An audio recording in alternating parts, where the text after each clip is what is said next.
Өткен жылдың 30 желтоқсанында Польшаның Варшава қаласында шахматтың блиц түрінен өткен әлем чемпионатында 17 жасар қазақстандық шахматшы қарындасымыз Бибісара Асаубаева сенсация жасап, бірінші орынды жеңіп алды.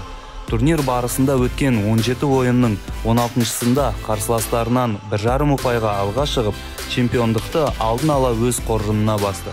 Осылайша, адамзат тарихындағы чемпион атанған ең жас шахматшы болып, әлемдік рекордты жаңартты. Осы оқиғадан 2 апта бұрын тағы бір жарқын қандасымыз Иманбек Зейкенов әлемге әйгілі Spotify марапатын иеленді. Roses әніне жасаған ремиксін әлем бойынша 1,5 миллиардтан аса адам тыңдап, Иманбек, Билли Айлиш, Тревис Скотт, Адель сияқты аты шыққан әншілердің қатарынан орын алды. Ал осыдан бірер уақыт бұрын Иманбек Грэмми жеңіп алып, әлемдік сенсация жасаған болатын. Бұл марапатты осыған дейін TMD елдерінің ешқандай өнер қайраткері ала алмаған.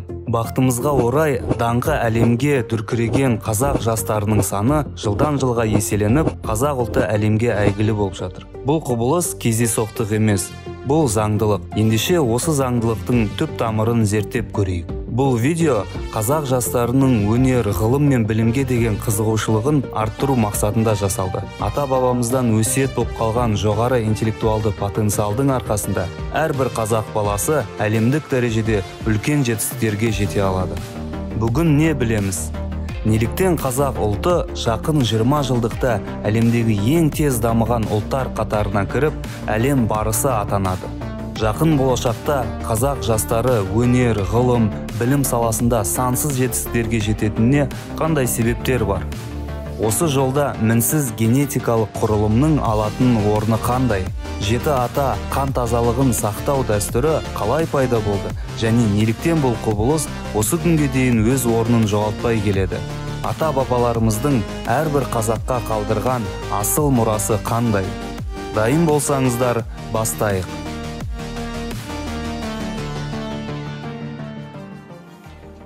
Қазақ халқын өзге ұлттардан ерекшелендіретін дәстүрлерінің бірі және қатаң генетикалық заңы экзогамия.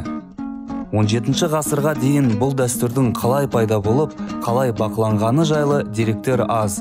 Алайда аңызға сүйенсек, бір күні жиренше шешен қатты сырқаттанып қалады. Оны емдеу үшін Жәнібек хан сол кездегі ұлы емші ғұлама Өтейбойдақ Тілеуқабылұлын шақырады. Өтейбойдақ Тілеуқабылұлы 14-15 ғасырларда өмір сүрген қазақтың әйгілі шипагер ғалымы, елдің әлеуметтік саяси өміріне жүйрік тарихшысы, емші. Жиренше шешен сырқатынан жазылған соң, Жәнібек хан Өтейбойдақ ғұламадан ең қауіпті, емделуі қиын ауру қандай екенін сұрайды. Сонда емші ең қауіпті ауру атадан балаға тарайтын, тұқым қуалайтын ауру екендігін айтады. Оны болдыртпау үшін не істеу керек деп сұрағанда, кемінде 7 атаға дейін жақындығы бар туыстар бір-бірімен қыз алыспау керек деп жауап береді. Сол кезден бері қазақ қауымында 7 атадан бері қыз алыспау дәстүрі тарай бастайды. Қазақ хандығының басты заңы 7 жарғыға халқымыздың осы бір тамаша дәстүрі бір бап ретінде еніп, ресми түрде бекітілген. Осы кезден бастап әулеттің арасы 7 ұрпаққа жеткенде бүкіл 300-ге сауын айтылып, осы 300-дің өкілдері қатысқан жиында оларға ресми түрде ру статусы беріліп отырған. Бұл дәстүрдің берік сақталуы ел ақсақалдары тарапынан қатаң бақылауда болған. Себебі қан тазалығын сақтау болашақ ұрпаққа деген асыл аманат болып есептелген. Енді мәселенің ғылыми жағынан қарастырайық. Екі адамның туыстық жақындығын анықтайтын ұғым ғылымда инбридинг коэффициенті деп аталады. Ол пайыздық өлшеммен белгіленеді. Екі адамның туыстық қатынасы жақын болған сайын инбридинг коэффициенті жоғары болады. Алыс болған сайын инбридинг коэффициенті төмен болады. Мысалы, туған ағалы қарындастың инбридинг коэффициенті 50% құрайды.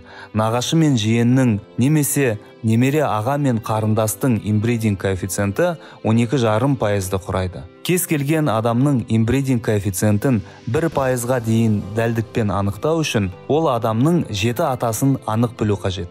7 ата бөлек болған жағдайда инбридинг коэффициенті 0-ге жақын болады. Шамамен 0,10 мыңнан 9%-ды құрайды.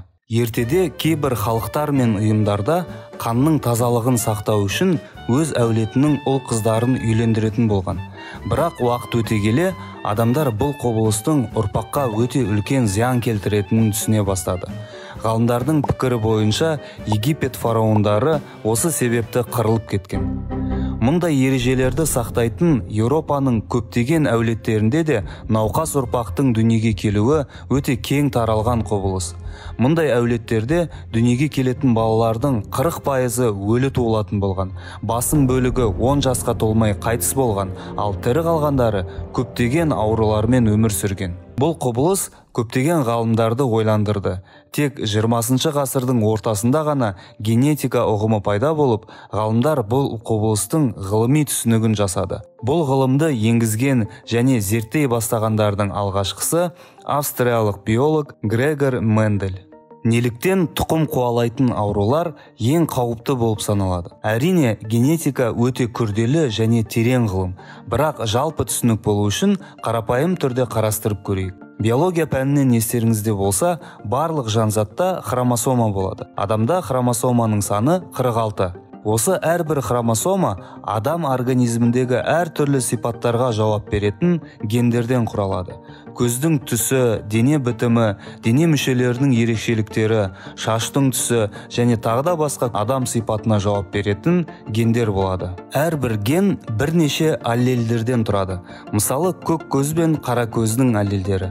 Әкесінің көзі көк болса, көк көздің аллелі бар, анасының көзі қара болса, қара көздің аллелі бар деген сөз. Олар өз кезегінде рецессивті, яғни әлсіз, немесе доминантты, яғни күшті болуы мүмкін. Егер қара көздің гені доминантты болса, онда адамның көзі қара болады. Ата-ананың гендері бір-біріне ұқсас болса, сол сипаттың баласына өтуінің ықтималдығы жоғары болады. Яғни, егер ата-ананың екеуінің де көзі қара болса, немесе екеуінде де рецессивті қара көздің гендері болса, ұрпағының көзі де көп жағдайда қара болады.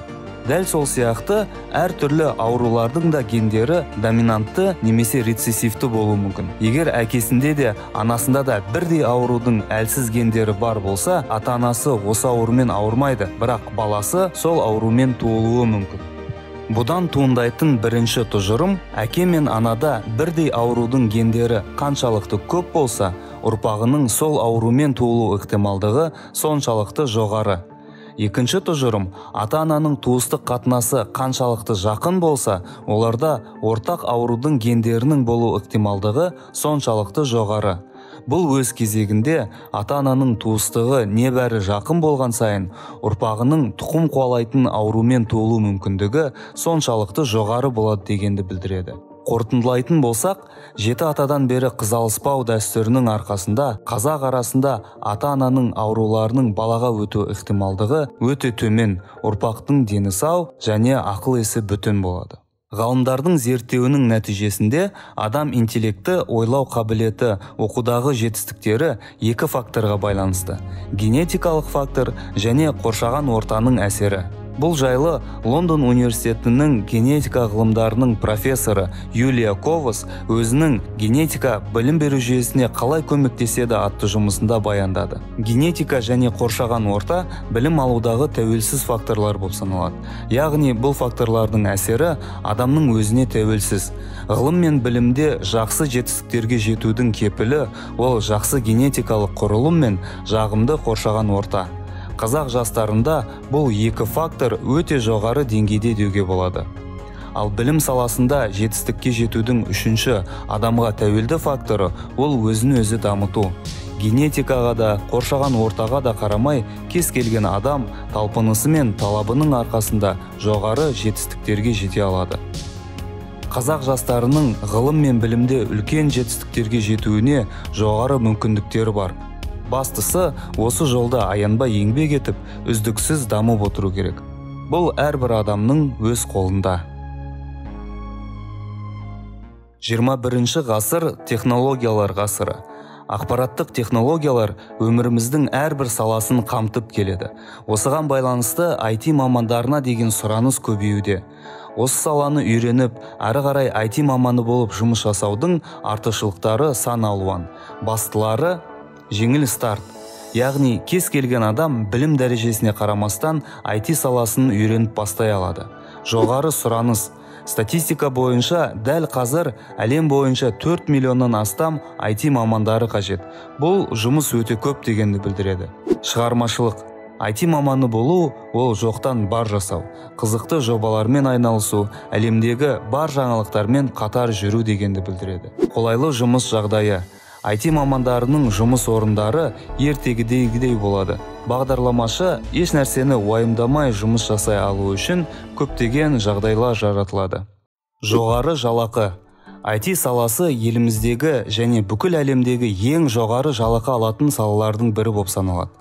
Американың ірі IT компанияларындағы IT мамандарының жалақысы айына 5 миллионнан 50 миллион теңгеге дейін барады. Бір айда 50 миллион теңге деген фантастика сияқты. Бірақ Google, Apple, Facebook сияқты компанияларда жұмыс жасайтын осындай жалақы алатын мамандар расымен де бар. Жұмыс көп, жалақы үлкен, үйрену оңай, генетика таза, қабілет бар. Барлық жұлдыздар тізіліп тұрғандай. Осының бәріне қол жеткізу үшін керегі тек алғашқы қадам жасау.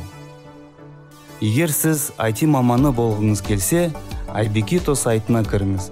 Бұл сайтта өзіңіз таңдаған бағыт бойынша онлайн сабақтар ала аласыз. IT саласында жұмыс жасап жүрген білікті мамандардың пікірін тыңдай аласыз. Үлкен маман болу жолындағы алғашқы қадамыңызды жасай аласыз. Ақпараттық технологиялар саласында әртүрлі қызықты және пайдалы ақпаратты білгіңіз келсе, осы арнаға жазылуды сұраймын. Ұнаған болса, лайк басып пікір қалдырыңыздар. Естеріңізде болсын, білекті бірді жығады, білімді мыңды жығады.